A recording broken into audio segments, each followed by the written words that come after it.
بسم اللہ الرحمن الرحیم۔ قال مولا امیر المومنین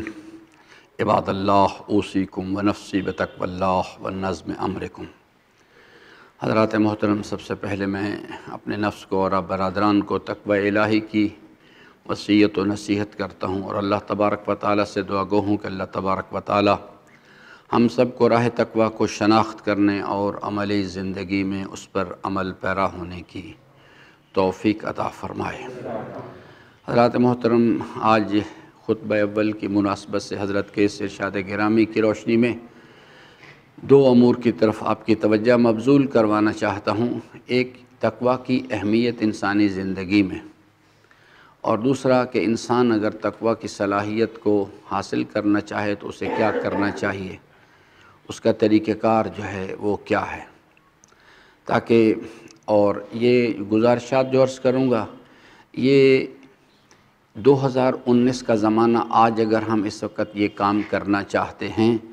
تو پھر ہمیں کیا کرنا چاہیے پریکٹیکل، یعنی میدان کے اندر اتر کے۔ سب سے پہلا مسئلہ تقوی کی اہمیت کے حوالے سے، عزیزان محترم، جس پروردگار نے ہمیں خلق فرمایا اور عدم سے وجود عطا کیا، اس نے انسانی زندگی کا سفر اپنے کلام میں جو بیان فرمایا ہے وہ 5 مراحل پر مشتمل ہے۔ کنتم امواتن، سورہ مبارکہ بقرہ، کنتم امواتن، اللہ تعالیٰ فرماتا ہے کہ تم مردہ حالت میں تھے، فاحیاکم، دوسرے مرحلے میں ہم نے آپ کو زندہ کیا، ثم یمیتکم، تیسرا مرحلہ پھر ہم آپ کو ایک مرتبہ موت دیں گے، چوتھا مرحلہ ثم یحییکم، پھر ہم آپ کو دوبارہ ایک مرتبہ حیات عطا کریں گے، ثم الیہ ترجعون، اور 5واں مرحلہ ہے پھر آپ ہماری بارگاہ کی طرف واپس لوٹائے جاؤ گے۔ یہ 5 مراحل ہیں زندگی کے۔ اس وقت چونکہ ہمارا موضوع جو ہے وہ اور ہے، اس وقت ان مراحل کی تفصیلات کا وقت نہیں ہے، لیکن یہ عرض کروں کہ ہم اس وقت دوسرے مرحلے سے گزر رہے ہیں۔ ہم تمام لوگ جو اس وقت یعنی روئے زمین پر موجود ہیں اور سانس لے رہے ہیں، یہ سب لوگ دوسرے مرحلے سے گزر رہے ہیں، اور کچھ لوگ ہیں جو کہ ظاہری طور پر قبرستانوں میں جا چکے ہیں، ان کا انتقال ہو چکا ہے، وہ تیسرے مرحلے میں چلے گئے ہوئے ہیں۔ اب اس کے بعد جب یہ سلسلہ ختم ہو جائے گا اور تو پھر اس کے بعد سب کے سب ثم یحییکم، پھر سب کے سب لوگ کھڑے کیے جائیں گے، اور پھر ایک تفصیلی حساب و کتاب ہوگا، اور اس کے بعد پھر انسان انجام کار جو ہے ثم الیہ ترجعون، یا انسان جو ہے اگر اس کا شمار جو ہے وہ بائیں ہاتھ والوں کے ان میں سے کیا جائے گا، اس کا نام اعمال اس کے بائیں ہاتھ میں دیا جائے گا، تو پھر اس کا انجام کار جہنم ہے، اور اگر اس کا نام اعمال اس کے داہنے ہاتھ میں دیا جائے گا، چاہے وہ داہنے ہاتھ والوں میں سے ہو یا مقربان میں سے ہو، وہ لوگ اللہ تعالیٰ کی رضا کی جنتوں کی طرف چلے جائیں گے۔ یہ ایک مختصر سا ایک اس کا خاکہ ہے۔ اب یہ جو اس مرحلے میں جس میں ہم اس وقت کھڑے ہیں، ہم سے تقاضا کیا گیا ہے، عباد اللہ اوصیکم ونفسی بتقوی اللہ ونظم امرکم، تقوی الہی کا راستہ اختیار کرو، تقوی الہی کا راستہ اختیار کرو۔ قرآن کریم بار بار تقاضا کر رہا ہے اس چیز کے لیے کہ تقوی الہی کا راستہ جو ہے اس کو اختیار کیا جائے۔ تقوی الہی جو ہے اس سے مراد کیا ہے، یعنی عملی زندگی کے اندر میں 2-3 مثالیں آپ کی خدمت میں عرض کروں تاکہ آپ یعنی حقیقت کے قریب جا کے اس کو سمجھ سکیں۔ یعنی تقوی ایک صلاحیت کو کہتے ہیں، ایک ایسی صلاحیت جو باطنی کیفیات میں ایمان کے ساتھ، جب روزہ جسے کہا جاتا ہے، نفس کی خواہشات کی مخالفت کی مشق، اس کو جب ایمان کے ساتھ روزے کو شامل کر دیا جاتا ہے اور اس کے ساتھ مسلسل اس ایمان کی مدد سے نفس کی خواہشات کی مخالفت کی مشق کی جاتی ہے، تو انسان کے اندر ایک باطنی کیفیات میں صلاحیت پیدا ہوتی ہے، نفس کی خواہشات کو کنٹرول کرنے کا ملکہ پیدا ہو جاتا ہے۔ جیسے ایک جوان آدمی ہے، وہ جوانی اس کے پاس ہے، توانائی ہے، لیکن اس نے ابھی یعنی دوڑنے کی مشق نہیں کی، تو اب اس کو جوان کو اگر کہا جائے کہ جناب آپ 1000 میٹر کی آپ ریس لگائیں، تو اس کے لیے وہ چیز ممکن نہیں ہوگی، اس نے اس کے لیے وہ جو مطلوبہ مشق ہے وہ اس کو ابھی نہیں کیا، تو اس لیے وہ اس عمل کو انجام نہیں دے پائے گا، درمیان میں رک جائے گا۔ بالکل اسی طرح سے نفس کی خواہشات کو کنٹرول کرنے کے لیے اس کے لیے مسلسل نفس کی خواہشات کی مخالفت کی مشق کرنی پڑتی ہے۔ پیچھے ایمان کی توانائی جو ہے اس کی بیٹری کو چارج رہنا چاہیے، اور ساتھ ساتھ یہ مسلسل مشق کی جائے، حتیٰ کہ ایک وقت آتا ہے کہ جب انسان جو ہے وہ اپنے اندر یہ صلاحیت پیدا کر لیتا ہے کہ جب بھی کبھی کوئی نفس کی خواہش ابھرتی ہے جو انسان کو اللہ تبارک و تعالیٰ کی بتائے ہوئے راستے سے دور لے کے جانے کا تقاضا کرے، تو انسان کے نفس میں یہ صلاحیت پیدا ہو جاتی ہے کہ اللہ تعالیٰ کے جلال و جمال کا یقین، اس کے حضور کا یقین کی بدولت وہ نفس کی خواہش کو کنٹرول کر کے دوبارہ سے حد اعتدال پر واپس سے لے آتا ہے اس چیز کو۔ میں اس کی دو، یعنی انسان کے پاس یہ جو جذبات ہیں، دو قوتیں ہیں، قوت غضبیہ اور قوت شہویہ۔ قوت شہویہ کے جو مثال ہے، جیسے فجر کا وقت آتا ہے تو انسان جو ہے اس کی آنکھ کھلتی ہے۔ اب جس وقت آنکھ کھلتی ہے تو مؤذن جو ہے وہ اذان میں کہتا ہے حی علی الصلاۃ، آؤ مصلی نماز کی طرف آؤ، تمہارے پروردگار کا پیغام ہے کہ آؤ مصلی نماز پر آؤ، میں تم سے ملاقات کرنا چاہتا ہوں۔ اب یہ جو انسان کے اندر سے آواز آ رہی ہے اس کو الہ کہتے ہیں، یہ نفس ہے انسان کا، اور وہ تقاضا کرتا ہے آرام کرو، اور مؤذن کے ذریعے سے اللہ کا پیغام آتا ہے کہ مصلی نماز پر آؤ۔ اب اگر میرے پاس اللہ تعالیٰ کے جلال و جمال کا، یعنی مجھے یقین ہے کہ اللہ تبارک و تعالیٰ میرے ساتھ ساتھ ہے، مجھ پر نگران ہے، اور مجھے لوٹ کے اس کی طرف جانا ہے، یہ یقین اگر میرے پاس ہے، اور اس یقین کی بدولت میں یہ جو نفس کی خواہش ہے کہ مجھے آرام کرنا چاہیے، میں اس کو پیچھے کروں کہ نہیں، اللہ تعالیٰ کا حکم ہے مجھے مصلی نماز پر آنا ہے، تو اس یقین کی بدولت میں جو اس کو پیچھے کروں اور اپنے بستر سے کھڑا ہو، اس کو کہتے ہیں لا الہ کرنا، بستر سے کھڑا ہو جاؤں، اور اس کے بعد وضو کر کے مصلی نماز پر آؤں، اس کو کہتے ہیں الا اللہ کرنا۔ یہ عملی زندگی کا ایک بیہیویئر بننا شروع ہو جاتا ہے۔ اگر میرے اندر یہ صلاحیت پیدا ہو جائے کہ وہ آندھی آئے، طوفان آئے، سردی ہو، گرمی ہو، رات کو نیند کی ہو یا نہ کی ہو، ہر صورت میں جو ہی فجر کا وقت آئے نفس تقاضا کرے کہ میں آرام کروں، اور یہ اللہ تعالیٰ کے جلال و جمال کا یقین کہ اگر میں نے اس حکم کی نافرمانی کی تو مجھے سزا برداشت کرنی پڑے گی، اور اگر فرما برداری کی تو اللہ تعالیٰ کی رضا مجھے حاصل ہوگی، اس یقین کی بدولت میں کھڑا ہو جاؤں اور نفس کی اس خواہش کو کنٹرول کرنے کا ملکہ پیدا کر لوں۔ یعنی ملکہ پیدا کرنے سے مراد ہے یعنی میرے اندر یہ صلاحیت آ جائے، کوئی بھی کیفیت آ جائے، آندھی، طوفان، بارش، سردی، گرمی یا کوئی بھی اور چیز، نفس کی خواہش کو میں تسلیم نہ کروں اور مصلی نماز پر آ جاؤں۔ اس صلاحیت کو، نفس کی خواہش کو کنٹرول کرنے کی یہ جو صلاحیت ہے، اس کو تقویٰ کہتے ہیں، کہ نفس جو تقاضا کرتا ہے مجھ سے، میں نے اس کو کنٹرول کرنے کا ملکہ اپنے اندر پیدا کر لی ہے۔ قوت شہویہ کا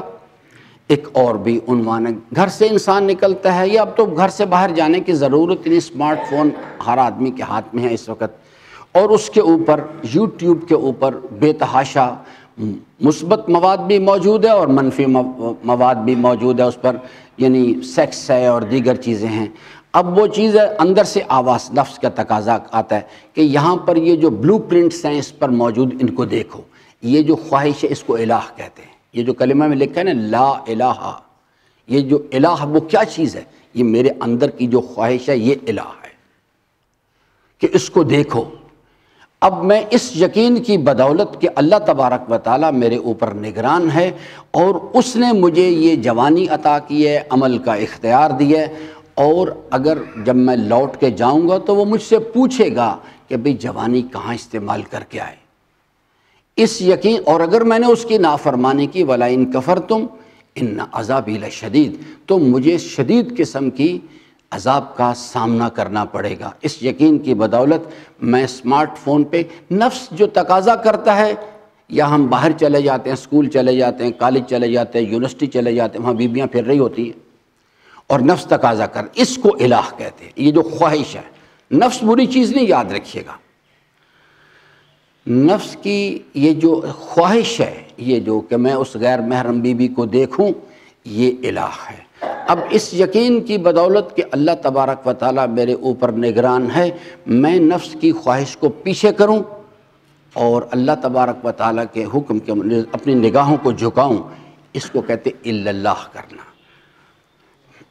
نفس کی خواہش کو پیچھے کرنا، لا الہ، اللہ کے حکم کے مطابق کہ اپنی نگاہوں کو جھکا کے رکھو، اس کو کہتے الا اللہ کر۔ یہ ملکہ میرے اندر اگر پیدا ہو جائے کہ جب کبھی بھی اس قسم کا کوئی ایونٹ سامنے آئے، اور خاص طور پہ وہ لوگ جو ہیں، یہ صرف بچوں کا مسئلہ نہیں جو یونیورسٹیوں کالجوں میں پڑھ رہے ہیں، وہ لوگ جو دفاتر کے اندر کام کرتے ہیں اور مینیجر صاحبان ہیں یا ڈائریکٹر صاحبان ہیں، ان کے پاس دسیوں خواتین کام کر رہی ہوتی ہیں، ان کے پاس اختیار بھی ہوتا ہے، وہ بلکہ زیادہ اس خطرے کا شکار ہے، وہ زیادہ اس میں گمراہ ہوتے ہیں آگے، اور وہ اس کے ذریعے سے اس کو یعنی غلط استعمال کرتے ہیں نگاہوں کا۔ تفصیل کا فی الحال وقت نہیں، کسی موقع پر انشاءاللہ تفصیل بھی عرض کروں گا، اور بتانے کی ضرورت میں نہیں، ان الانسان بصیر علی نفسہ، سب لوگ جانتے ہیں کہ کیا ہو رہا ہے، یہ سب کو اچھی طرح پتہ ہے کہ یہ نہیں۔ بہت ایک سادہ سا فارمولہ بتا دیتا ہوں کہ جب کبھی بھی نفس اندر سے تقاضا کرے اس چیز کے لیے، تو آپ یہ دیکھ لیجئے، میں بھی سوچوں اور آپ بھی سوچیں، میرے گھر میں بھی میری بیٹی موجود ہے، میرے گھر میں بھی میری بیوی موجود ہے، میرے گھر میں میری بہن موجود ہے، اگر میں کسی کی عزت کے ساتھ اس طرح سے عمل کروں گا، اللہ تبارک و تعالیٰ میری عزت کو اسی طرح سے پامال کر دے گا۔ یہ چھٹے امام کا فرمان ہے، کوئی برا محسوس نہ کرے، فرماتے ہیں کہ اللہ تبارک و تعالیٰ پھر اسے مرنے نہیں دیتا، وہ سب کچھ اس کی عزت پر گزرتا ہے آگے۔ تو یہ جو چیز انسان کے اندر یہ صلاحیت پیدا کرنی ہے اپنے اندر کہ جب بھی انسان جو ہے وہ اس قسم کی کو آرزو وہ اس کو کنٹرول کر، یہ جو کنٹرول کرنے کا ملکہ صلاح، اس کو تقویٰ کہتے ہیں۔ اسی چیز کو پھیلائیں، مال حرام پر لے جائیں، اور مال حرام کی دعوت ملتی ہے، یہ جو مال حرام کی طرف ہاتھ بڑھانے کا شوق ہے، اس کو الہ کہتے ہیں۔ اللہ تعالیٰ کے جلال و جمال کا یقین یہ لا ہے، اس کے ذریعے سے اس کو کاٹو۔ الا اللہ، صرف مال حلال پر اکتفا کرو، اس کو کہتے الا اللہ کرنا۔ زیادہ سبحان اللہ کرنے سے مسئلہ حل نہیں ہوتا، عمل کی زندگی کے اندر اس کو کنورٹ کرنا ہوتا ہے۔ تو یہ جو اگر ہمارے اندر یہ صلاحیت پیدا ہو جائے تو اس صلاحیت کو تقویٰ کہا جاتا ہے، اور یہ کوئی ایک آدھ دن نہیں کرنا ہوتا کہ جناب ایک آدھ دن جو ہے ہم 2-4 دن ایکسرسائز کر لیں اور اس کے بعد ہم ایک آدھ دن کے لیے یا 2-4 دن کے لیے اپنے اندر صلاحیت پیدا کر لیں تو بس مسئلہ حل۔ یہ ایک کانٹینیول نہیں، وقفے کے ساتھ نہیں، کانٹینیوس پروسیس ہے، زندگی کے ہر سانس کے ساتھ کرنا ہوتا ہے۔ اسے ایمان کی بیٹری کو ریگولرلی چارج کرنا ہوتا ہے، اور اسی طرح سے اس ایمان کی توانائی کو ریگولرلی اسے کنورٹ کرنا ہوتا ہے تقویٰ کے اندر، تاکہ انسان اپنے آپ کو بچا سکے اس چیز سے۔ فائدہ عزیزان یہ چیز ہے، اس کا ایک ہی آیہ کریمہ کافی ہے، بڑی لمبی تفصیلات کے لیے خود قرآن کریم کی طرف رجوع کریں کہ اللہ تعالیٰ فرماتا ہے کہ یہ سورہ مبارکہ بقرہ بالکل ابتدائی آیات ہیں کہ الف لام میم ذالک الکتاب لا ریب فیہ ھدی للمتقین الذین یؤمنون بالغیب ویقیمون الصلاۃ ومما رزقناہم ینفقون۔ فرماتا ہے کہ یہ ہیں وہ لوگ، ان کے بارے میں خلاصہ بیان کیا، اولئک علی ھدی من ربہم، یہ لوگ اہل ہدایت ہیں، وہ جو ہدایت ہم نے آسمانوں سے پیغامبران کے ذریعے سے الہامی کتابوں کے ذریعے سے جس ہدایت کو نازل کیا تھا، یہ وہ لوگ ہیں جنہوں نے اس ہدایت کو کنسیو کیا ہے، اس کو قبول کیا ہے۔ شرط کیا ہے؟ یقیمون الصلاۃ ومما رزقناہم ینفقون۔ اگر یہ کردار ہے ایمان کے دعوے کے ساتھ تو پھر تو اللہ تبارک و تعالیٰ بات کو تسلیم کرے گا، اور اگر نہیں تو فرماتا ہے کہ پھر ہم آپ کے دعوے کو تسلیم نہیں کرتے بالکل بھی۔ یہ چیز جو ہے اولئک علی ھدی من ربہم، یہ لوگ اہل ہدایت ہیں، واولئک ھم المفلحون، یہ لوگ اہل فلاح ہیں۔ یہ باقی جو میں آیا دنیا کے اندر اور ملک ریاض کی طرح میں نے بڑے بڑی بزنس امپائرز بنائیں، نواز شریف کی طرح آدھی دنیا خرید لی، قرآن کہتا ہے کہ یہ سب لوگ اہل خسارہ ہیں، اس لیے کہ یہ لوگ آئے دنیا میں اور جب یہ دنیا سے جا رہے تھے تو اللہ تعالیٰ کو راضی نہ کر۔ اولئک ھم المفلحون، اہل فلاح میں سے ہونے کے لیے وہ شرط جو ہے جس کا اللہ تعالیٰ نے ذکر فرمایا ہے، وہ چیز انسان نے اپنے اندر پیدا کرنا ضروری ہے۔ میں امامہ رکھ لوں سر پہ، میں مجالس پڑھوں، میں نمازیں پڑھاؤں، سب کچھ کروں، لیکن یہ جو دو شرائط ہیں ان کو پورا نہ کروں، سارا زمانہ مجھے کہے کہ بڑا نیک آدمی ہے لیکن اللہ کی بارگاہ میں میری قدر و قیمت زیرو ہے، اس لیے کہ وہاں پر ظواہرات کا کوئی دخل نہیں ہے۔ اس یعنی حضرت کے ارشاد گرامی کو ہر عمل کے ساتھ پیش نظر رکھا کریں۔ تقویٰ کے لیے یہ ریڑھ کی ہڈی کا کام کر رہی ہے کہ انما الاعمال بالنیات۔ میں یہاں نماز پڑھانے کے لیے کیوں آیا ہوں؟ اس عمل کے پیچھے میری نیت کیا کار فرما ہے؟ ریکارڈنگ ہو رہی ہے ساری، مجھے ریکارڈ کیا جا رہا ہے کہ میں نماز کے لیے آیا ہوں، نماز پڑھانے کے لیے، لیکن اس عمل کے پیچھے ایک نیت کار فرما ہے اور اس نیت کو بھی ریکارڈ کیا جا رہا ہے، اس کی کئی شکلیں بنتی ہیں۔ میں اس لیے یہاں آیا ہوں تاکہ لوگ میری گفتگو کو سنیں اور میری تعریف کریں، ایک یہ بھی نیت ہو سکتی ہے، لوگ بھی راضی ہو جائیں اور اللہ بھی راضی ہو جائے، یہ بھی ایک شکل بن سکتی ہے، اور ایک ہے کہ میں صرف اللہ کے لیے یہ کام کروں۔ تو امام فرماتے ہیں اگر تو نے فقط مخلوق کو راضی کر کوئی بھی عمل ہو چاہے زندگی، اگر مطلوب صرف دنیا ہے، مخلوق ہے، امام فرماتے یہ کفر ہے، ولو میں نماز ہی پڑھا رہا ہوں، ایک خطبہ ہی کہہ رہا ہوں، اس کے پیچھے نیت کو دیکھا جائے گا، آگے جو کچھ بھی ہونا ہے اس کا رابطہ میرے عمل کی ظاہری کیفیات کے ساتھ نہیں، اس کے پیچھے کار فرما نیت کے ساتھ ہے۔ میں مثال کے طور پہ مجلس کرانا چاہتا ہوں اپنے مرحوم والدین کے لیے، ایک مثال ہے، اب وہ چیز جو ہے میں جو مجلس کرانا چاہتا ہوں اس کے پیچھے نیت کیا ہے؟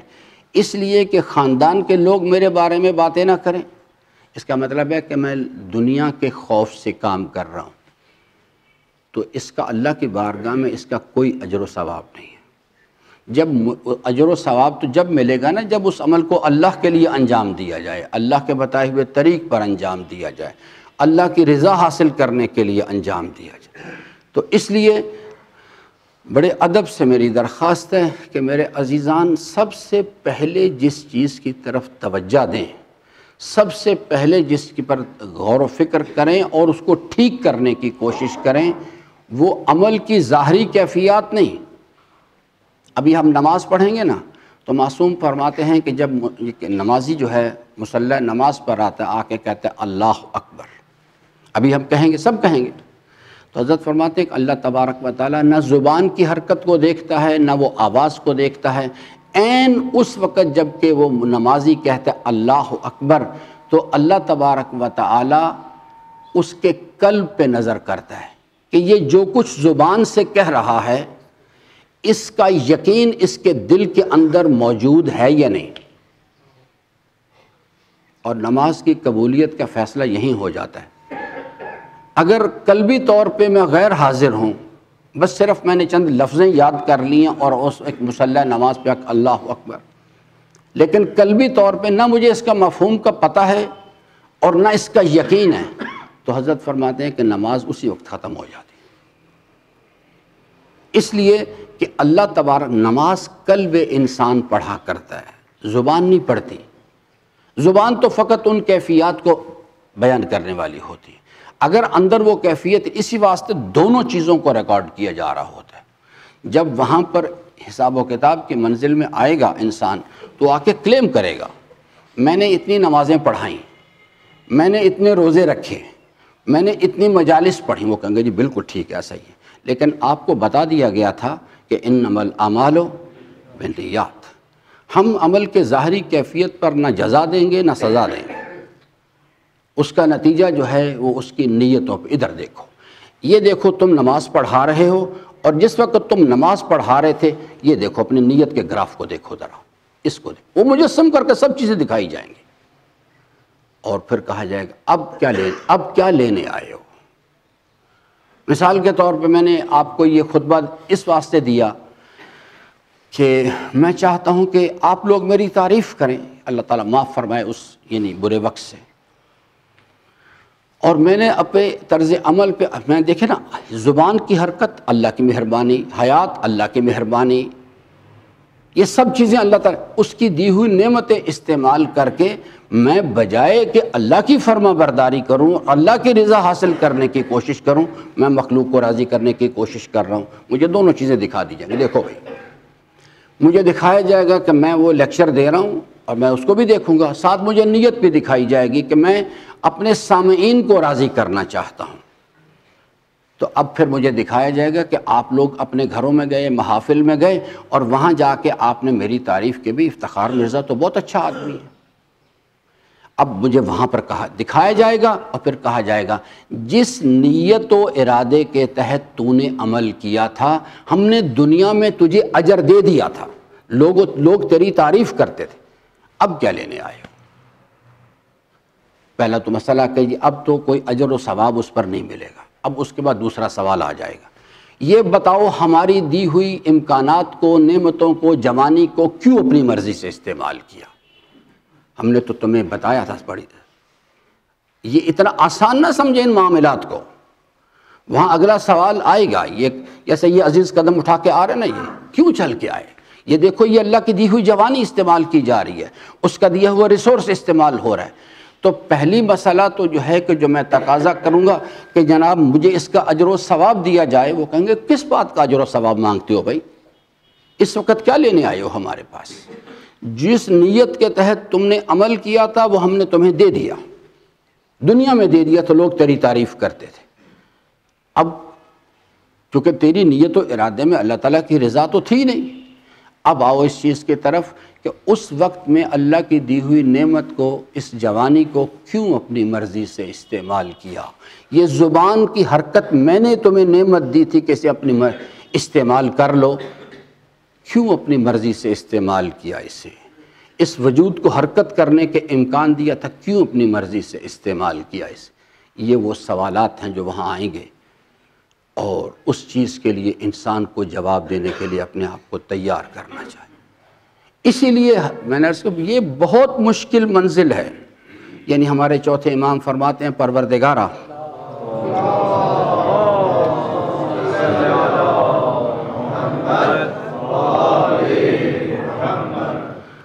حضرت لکھے یہ نہیں کہ یہ ہماری فرماتے ہیں میرے مالک جب حساب و کتاب کی منزل آئے گی تو میرے مالک میں تجھ سے ایک سوال کرتا ہوں، میرے ساتھ عدالت قائم نہ کیجیے، کیونکہ اگر تو نے عدالت قائم کر دی تو میں خسارہ اٹھانے والوں میں سے ہو جاؤں گا۔ میرے ساتھ مالک جب حساب و کتاب کی باری آئے تو عدل نہ قائم کیجیے میرے ساتھ، اپنی رحمت کے ساتھ میرے ساتھ سلوک کیجیے، اپنی شان کریمی پر نظر کرنا، میری پستیوں پہ نظر نہ کرنا۔ یہ کس کی مناجات ہے؟ امام زین العابدین علیہ السلام۔ ہماری تو حیثیت یہ وہ ذوات مقدسہ ہیں کہ جن کے بارے میں، جن کے اعمال کی یہ کیفیت ہے، چھٹے امام فرماتے ہیں کہ ہم آل محمد جو ہیں، اگر کسی انسان کو اس کے وجود سے خارج ہونے والی نجاست جو ہے وہ کھانے کا تقاضا کیا جائے، انسان کو کتنا کراہت محسوس کرے گا، کتنا برا لگے گا۔ فرماتے ہیں نافرمانی کرنا نہیں، اللہ کی نافرمانی کا تصور کرنا ہم اس سے لاکھوں گنا کبھی گردانتے ہیں۔ اس کے باوجود فرماتے ہیں میرے مالک جب حساب و کتاب کی منزل آئے گی میرے ساتھ عدل قائم نہ کیجو،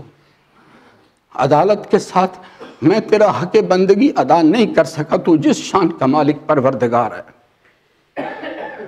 تو اس لیے میرے عزیزان تقویٰ، اس کے لیے آج صرف ایک چیز آپ کو عرض کروں کیسے کریں اس چیز کو۔ دو کام جو ہیں ان کو ریگولرلی کرنا، ایک ایمان کی بیٹری چارج کر کے رکھنی ہے ریگولرلی، یہ نہیں کہ فجر کے وقت اگر چارج کر لی تو اب ظہر کے وقت اس کی ضرورت نہیں، اور اگر ظہر کو چارج کر لی تو اب عصر کے وقت ضرورت نہیں۔ یہ جو 5 وقت کی نماز ہے، یہ اس کے اہداف جو ہیں، اس کے جو اغراض و مقاصد ہیں، ان میں سے ایک چیز ہے ایمان کی بیٹری چارجنگ۔ دیکھیں اتنی اہمیت کا حامل مسئلہ ہے کہ دن میں اللہ نے کہا 5 مرتبہ میرے ساتھ آ کے انٹریکشن کرو،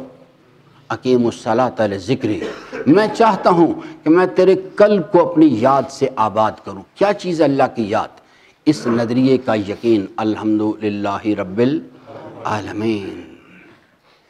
کہ انسان اقرار کرے میرے مالک میرے پاس کچھ نہیں ہے، سب کچھ تیرا دیا ہوا ہے۔ پھر ہر 5 مرتبہ بلایا کہا کہ تجدید عہد کرو میرے سامنے،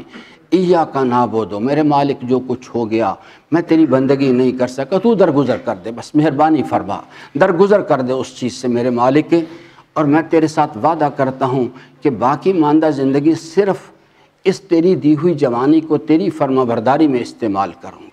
میری ہر امید تجھ سے وابستہ ہے میرے مالک، میں تیری ایاک نستعین کا کیا مطلب ہے؟ میرے مالک میں تیری فرما برداری کرنا چاہتا ہوں لیکن نفس مجھے کرنے نہیں دیتا۔ تو نے اپنے کلام میں بتایا ہے اس چیز کے لیے کہ انسان کا نفس اسے برائی کی طرف کھینچتا ہے، الا ما رحم ربی، وہ لوگ بچا کرتے ہیں جن پر وہ مہربان ہوتا ہے۔ تو میرے مالک تو مجھ پر مہربان ہو جا، میری ہر امید تیرے ساتھ وابستہ ہے، میں تجھ پہ امید رکھتا ہوں کہ تو میری مدد کرے گا اس راستے میں۔ 5 مرتبہ بلایا، کہا کہ 10 مرتبہ میرے سامنے کھڑے ہو کے تجدید عہد کرو اس چیز کے لیے، کم از کم۔ یہ نماز ایسے نہیں تک، یہ اصل میں بیٹری چارجر ہے۔ پھر قرآن کریم کی غور و فکر کے ساتھ تلاوت امر لازم ہے۔ وہ لوگ جو حاملان قرآن ہیں، یعنی الراسخون فی العلم ہیں، ایک ارشاد حضرت کا فرماتے ہیں، وہ سید ہو، وہ غیر سید ہو، صاحب امامہ ہو، غیر صاحب امامہ ہو، کوئی کسب باشد کیوں نہ ہو، فرمایا کہ جو بھی آدم کی اولاد میں سے ہے اور وہ ہر روز قرآن کے دسترخوان پر نہیں جاتا، ہر روز، اور کم از کم 20 آیات اللہ کے کلام کی غور و فکر کے ساتھ نہیں پڑھتا،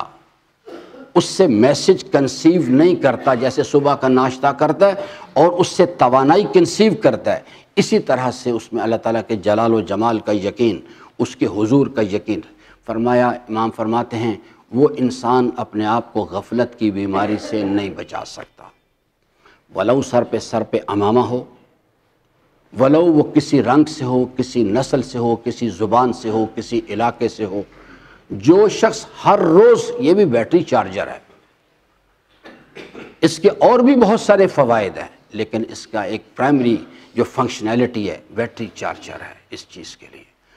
میرا باپ اگر نوح جیسا پیغمبر بھی کیوں نہ ہو، لیکن اگر میں ان راہوں پر نہیں چلوں گا میں اپنے آپ کو تباہی سے نہیں بچا سکوں گا، ولو میرا باپ سفارش کرنے کے لیے آ جائے۔ آپ نے دیکھا کہ نوح ایک اولو العزم پیغمبر تھا، اس نے اپنے بیٹے کی تربیت کے لیے، تعلیم کے لیے کیا کوشش نہیں کی ہوگی، سب کچھ کیا، لیکن بیٹا سننے کے لیے تیار نہیں تھا۔ اور پھر الٹیمیٹلی جب انجام کار سامنے آ گیا، نوح کو تو سمجھتی کہ یہ اللہ تعالیٰ کا عذاب ہے، تو نوح نے اس وقت بھی بیٹے کو سمجھانے کی کوشش کی، بیٹے نے قبول کرنے سے انکار کر دیا، تو نوح نے اللہ کی بارگاہ میں پھر سفارش کی، لیکن اپنی تمام تر بزرگی، مقام، کتنی اس کے سند حاصل ہیں نوح کو، میرا عبد صالح تھا، میرا عبد شکور تھا، اور سلام علی نوح فی العالمین، اللہ تبارک و تعالیٰ کی طرف سے اس نے کلام میں پیغام دیا کہ نوح میرا ایک ایسا یعنی عالی قدر بندہ تھا کہ جب تک عالمین برقرار ہیں اس وقت تک عالمین کے رب کی طرف سے نوح پر سلامتی کا پیغام آتا رہے گا۔ ایک ایسا عالی شان بزرگ اپنے بیٹے کی سفارش کی، مگر بیٹے کو اللہ کے غضب سے نہیں بچا سکا، اس لیے کہ اللہ تعالیٰ فرماتا ہے آپ ہماری سنتوں کو کبھی تبدیل ہوتا ہوا نہیں پائیں گے۔ اگر کوئی شخص اللہ کا اللہ تعالیٰ نے بصراحت سمجھایا کہ ہم نے اس کو کیوں پکڑا ہے، اس لیے کہ یہ تیرے رب کا نافرمان ہے، اس کا عمل غیر صالح ہے، اور صرف یہ نہیں کہا یہ بتاؤ تم نے کیوں سفارش کی اس کی، جو تیرے رب کا نافرمان ہے تو نے سفارش کیوں کی اس کی۔ آپ آگے پڑھیں قرآن ذرا، حضرت نوح علیہ السلام کی عاجزی اس کے بعد دیکھیں پھر ذرا۔ تو اس لیے میرے عزیزان 5 وقت کی نماز اول وقت کے ساتھ حضور قلب کے ساتھ، یہ بیٹری چارجر ہے۔ اگر نہیں سمجھ نماز کیسے پڑھنی ہے، اور میں آپ کو برا محسوس نہ کیجیے گا میری بات کا، ہمارے مکتب کے اکثر لوگوں کو نماز نہیں پڑھنی آتی، انہیں پتہ ہی نہیں کہ آداب نماز کیا ہوتے ہیں۔ کچھ نماز کے آداب ظاہری ہیں اور کچھ آداب باطنی ہیں۔ نماز کی قبولیت کا دار و مدار ظاہری آداب پر نہیں ہے، باطنی آداب پر ہے۔ الذین هم فی صلاتہم خاشعون، اس کی قبولیت کے لیے صلاۃ الخاشعین چاہیے ہوتی ہے، حضور قلب چاہیے ہوتا ہے۔ کسی اچھے استاد کے پاس جائیں، اس کو کہیں آپ کو نماز پڑھنا سکھائے۔ نماز عبد و معبود کی ملاقات ہوا کرتی ہے، محب اور محبوب کی ملاقات ہوا کرتی ہے۔ یہ دوسرا، اللہ کا کلام، ہر روز اس الہی دسترخوان پر جائیں اور اس سے کسب فیض کریں، اس سے اللہ تعالیٰ کے جلال و جمال کا یقین حاصل کرنے کی کوشش کریں۔ اور تیسری چیز، اگر یہ دونوں چیزیں نہیں سمجھ آ رہی تو امیر المومنین نے ایک تیسرا راستہ بتایا، فرماتے ہیں کسی عالم ربانی کی صحبت کو، اچھی صحبت پکڑ لیں۔ یہ جتنا ٹائم آپ اپنے اسمارٹ فون پہ استعمال کرتے ہیں، اس کا آدھا، اس کا 1/4 ٹائم جو ہے وہ آپ کسی عالم ربانی کو تلاش کریں۔ جاہدو فینا، میں نے اور آپ نے کرنا ہے اس عالم ربانی تک پہنچانا۔ لنہدینہم سبلنا، یہ اللہ کا کام ہے، لیکن کوشش میں نے کرنی۔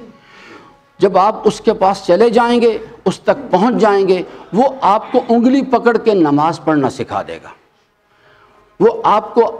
جس طرح سے چڑیا اپنے بچے کے منہ میں دانہ ڈالتی ہے، اس طرح سے اللہ تعالیٰ کے جلال و جمال کے لقمے آپ کے منہ میں ڈالے گا، حتیٰ کہ آپ کو جوان کر دے گا، اور پھر اس کے بعد کہے گا جاؤ شاباش اب عمل کرو جا کے۔ یہ الہی نظام ہے، میری ذمہ داری تھی کہ میں آپ کو بتا دوں اس چیز کے لیے۔ اللہ تعالیٰ سے امیدوار ہوں کہ اللہ تبارک و تعالیٰ ہم سب کو اپنی رضا کی راہیں جو ہیں ان کو شناخت کرنے اور ان پر عمل پیرا ہونے کی توفیق عطا فرمائے۔ بسم اللہ الرحمن الرحیم، انا آتیناک الکوثر فصل لربک وانحر ان شانئک ھو الابتر۔